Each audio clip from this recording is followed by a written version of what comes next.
Comment faire mes ablutions et me débarrasser de l'impureté mineure? Quand le musulman veut faire les ablutions, il doit en avoir l'intention, c'est-à-dire qu'il doit concevoir mentalement en son fort intérieur la volonté de faire cesser l'état d'impureté. L'intention, c'est-à-dire vouloir faire telle chose de façon consciente et délibérée, niya, est une condition qui intéresse tous les actes de l'homme, comme a dit le prophète, paix et salut d'Allah sur lui. Les actes dépendent des intentions avec lesquelles on les accomplit. Hadith rapporté par Al-Bukhari et Muslim. Ensuite, on commence les ablutions selon le déroulement suivant et de façon continue, c'est-à-dire sans trop attendre entre chaque acte. Premièrement, on dit Bismillah. Au nom d'Allah. Deuxièmement, avec l'eau, on se lave les mains jusqu'aux poignets, de préférence 3 fois. Troisièmement, on fait la madmada, c'est-à-dire on se lave la bouche en y introduisant l'eau et en y remuant celle-ci, puis on la recrache.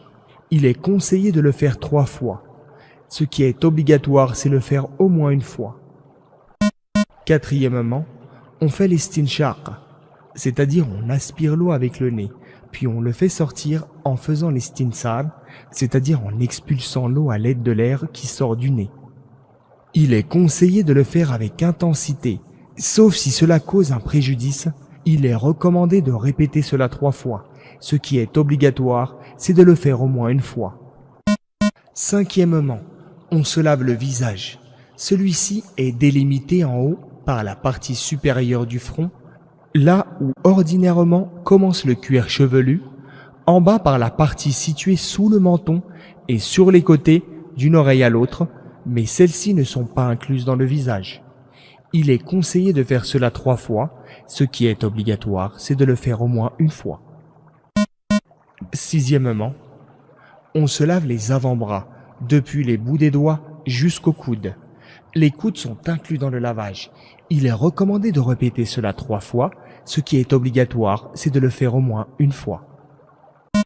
Septièmement, on s'essuie la tête. Cela consiste à mouiller ses mains et à frotter sa tête depuis le devant jusqu'à l'arrière près de la nuque.